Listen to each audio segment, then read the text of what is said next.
Hi friends, welcome to our channel. ನಾನು ಹಿಂದಿನ ತರಗತಿಯಲ್ಲಿ ಆಧುನಿಕ ಒಲಿಂಪಿಕ್ ಎಂಬ ವಿಷಯದ ಕುರಿತು ಒಂದು ತರಗತಿಯನ್ನು ಮಾಡಿದ್ದೀನಿ.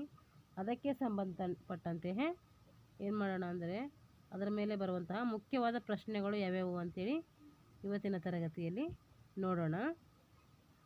ಆಧುನಿಕ ಒಲಿಂಪಿಕ್ ಕ್ರೀಡಾಕೂಟ ಎಷ್ಟರ ಪ್ರಾರಂಭವಾದವು ಅಂದರೆ 1896. ಅದು ಎಲ್ಲಿ ಪ್ರಾರಂಭವಾಯಿತು ಅಂದರೆ ಅದರ ಸ್ಥಳ ಯಾವುದಂದರೆ ಅಥೆನ್ಸ್ನಲ್ಲಿ ಪ್ರಾರಂಭ ಆಗ್ತವೆ. ಅಂತಾರಾಷ್ಟ್ರೀಯ ಒಲಿಂಪಿಕ್ ಸಮಿತಿಯ ಅಧ್ಯಕ್ಷ ಮತ್ತು ಉಪಾಧ್ಯಕ್ಷರ ಕಾಲಾವಧಿ ಎಷ್ಟು? ಅಧ್ಯಕ್ಷರು ಎಷ್ಟು ವರ್ಷ ಇರ್ತಾರೆ, ಉಪಾಧ್ಯಕ್ಷರು ಎಷ್ಟು ವರ್ಷ ಇರ್ತಾರೆ ಅಂದರೆ ಅಧ್ಯಕ್ಷರು 8 ವರ್ಷ ಇರ್ತಾರೆ, ಉಪಾಧ್ಯಕ್ಷರು 4 ವರ್ಷ ಇರ್ತಾರೆ. ಅಂತಾರಾಷ್ಟ್ರೀಯ ಒಲಿಂಪಿಕ್ ಸಮಿತಿಯ ಕೇಂದ್ರ ಕಚೇರಿ ಎಲ್ಲಿದೆ ಅಂದರೆ ಸ್ವಿಟ್ಜರ್ಲ್ಯಾಂಡಿನ ಲಾಸನ್ನಲ್ಲಿ ಅದರ ಕೇಂದ್ರ ಕಚೇರಿ ಇದೆ. ಈ ವರ್ಷಗಳಲ್ಲಿ ಒಲಿಂಪಿಕ್ ಕ್ರೀಡಾಕೂಟಗಳು ಏನದು ಮಹಾಯುದ್ಧದ ಕಾರಣ ನಡೆಯಲಿಲ್ಲ. ಯಾವ ವರ್ಷ ನಡೆಯಲಿಲ್ಲ ಅಂತಂದರೆ 1914, 1940, 1944. ಈ 3 ವರ್ಷದಲ್ಲಿ ಏನಾಗಲಿಲ್ಲ, ಆಧುನಿಕ ಒಲಿಂಪಿಕ್ ಕ್ರೀಡೆಗಳು ನಡೆಯಲಿಲ್ಲ. ಒಲಿಂಪಿಕ್ ಧ್ವಜದಲ್ಲಿರುವ ವೃತ್ತಗಳ ಕೆಳಗೆ ಸಿಟಿಎಸ್, ಅಲ್ಟಿಯಸ್, ಫೋರ್ಟಿಸ್ ಎಂಬ ಯಾವ ಭಾಷೆಯ ಪದಗಳಿವೆ ಅಂದರೆ ಗ್ರೀಕ್ ಪದಗಳಿವೆ.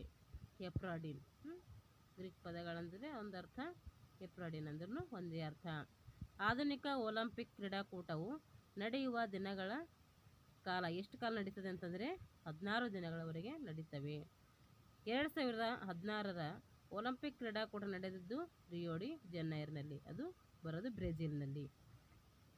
2012ರ ಒಲಿಂಪಿಕ್ ಕ್ರೀಡಾಕೂಟ ನಡೆದಿದ್ದು ಲಂಡನ್ನಲ್ಲಿ, ಇದು ಇಂಗ್ಲೆಂಡಲ್ಲಿ ಬರ್ತೈತೆ.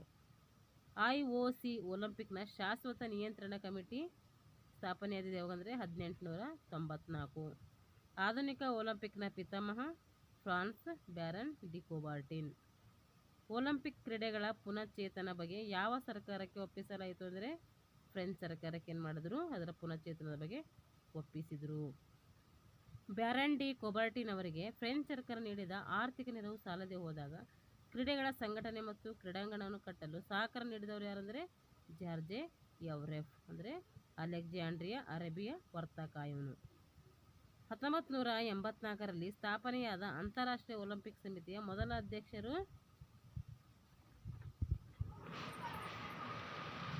ಗ್ರೀಸ್ನ ಡಯಟ್ರಿ ಎನ್ ವಿಕಿಲಸ್.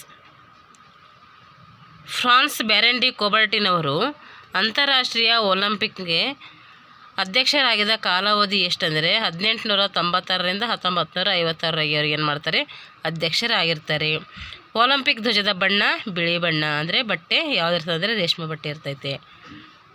ಒಲಿಂಪಿಕ್ ಧ್ವಜದಲ್ಲಿರುವ ಬಳೆಗಳು ಎಷ್ಟಂದರೆ 5, ಅವು 5 ಖಂಡಗಳನ್ನು ಪ್ರತಿನಿಧಿಸ್ತವೆ. ಒಲಿಂಪಿಕ್ ಧ್ವಜದಲ್ಲಿರುವ 5 ವೃತ್ತಗಳು ಪರಸ್ಪರ ಒಂದಕ್ಕೊಂದು ತಳುಕು ಹಾಕಿಕೊಂಡಿರುವುದು ಎದುರು ಸಂಕೇತ? ಇದು ಅಂದರೆ ಸ್ನೇಹದ ಸಂಕೇತ. 16 ದಿನಗಳ ಕಾಲ ಒಲಿಂಪಿಕ್ ಆಟಗಳನ್ನು ನಡೆಸಬೇಕೆಂದು ಜಾರಿಗೆ ಮಾಡಿದಂಥ ವರ್ಷ ಯಾವುದಂದರೆ 1932ರ ಲಾಸ್ ಏಂಜಲೀಸ್ USA ಅಮೇರಿಕ ಸರ್ಕಾರ ಏನು ಮಾಡ್ತೈತೆ, ಇದು ಹೊರಡಿಸ್ತೈತೆ. ಒಲಿಂಪಿಕ್ ಧ್ವಜವನ್ನು ಮೊಟ್ಟ ಮೊದಲ ಬಾರಿಗೆ ಹಾರಿಸಿದ್ದು 1920ರಲ್ಲಿ ಆ್ಯಂಟ್ ವಾರ್ಪ್ ಒಲಿಂಪಿಕ್ಸ್ನಲ್ಲಿ ಏನು ಮಾಡ್ತಾರೆ, ಇದು ಹಾರಿಸ್ತಾರೆ. ಅದೊಂದು ಬ್ಲೇಜಿಯಂನಲ್ಲಿ ಈ ಕ್ರೀಡಾಕೂಟ ನಡೆದಿರ್ತೈತೆ.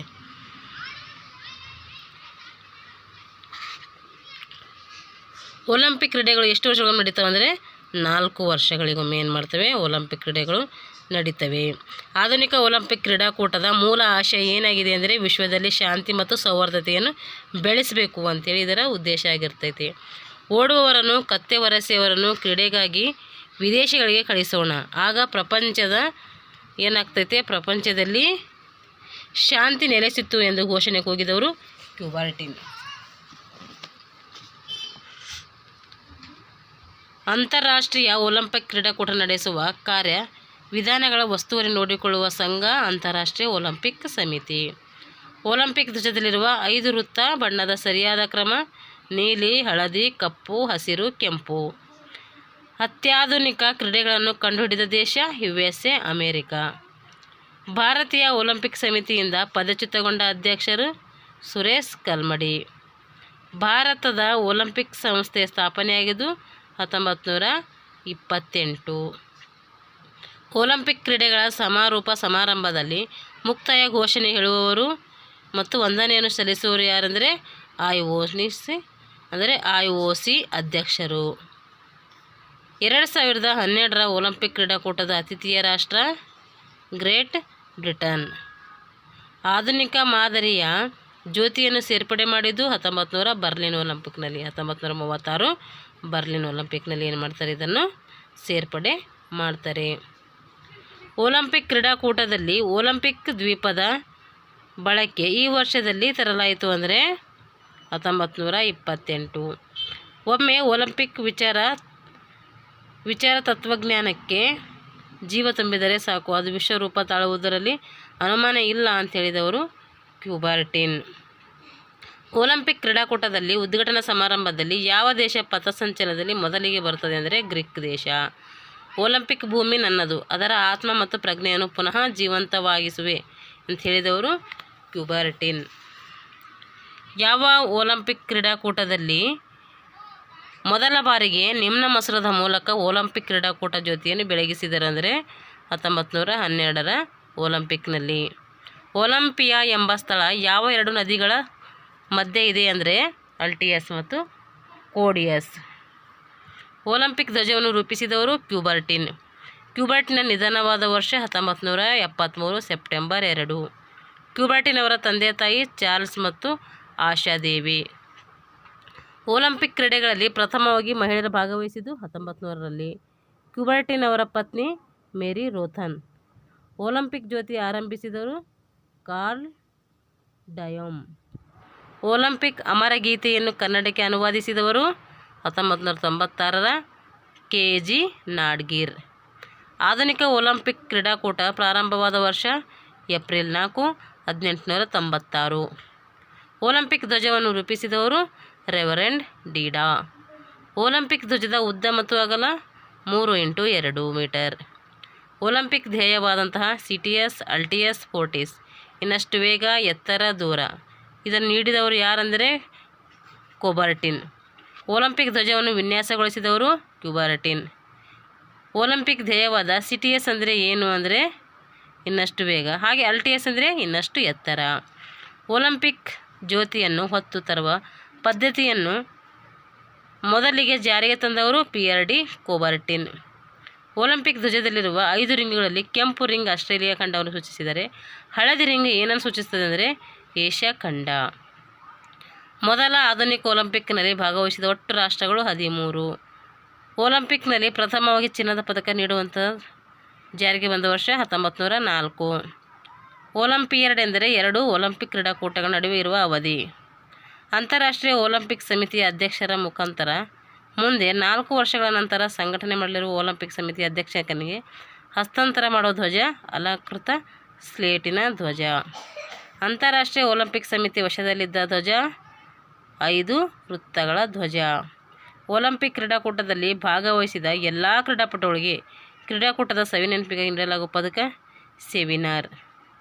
ಆಧುನಿಕ ಒಲಿಂಪಿಕ್ ಕ್ರೀಡಾಕೂಟವನ್ನು ಉದ್ಘಾಟನೆ ಮಾಡಿದವರು ಸಂಘಟನಾ ರಾಷ್ಟ್ರದ ರಾಷ್ಟ್ರಪತಿ ಅಥವಾ ಪ್ರಧಾನಮಂತ್ರಿ.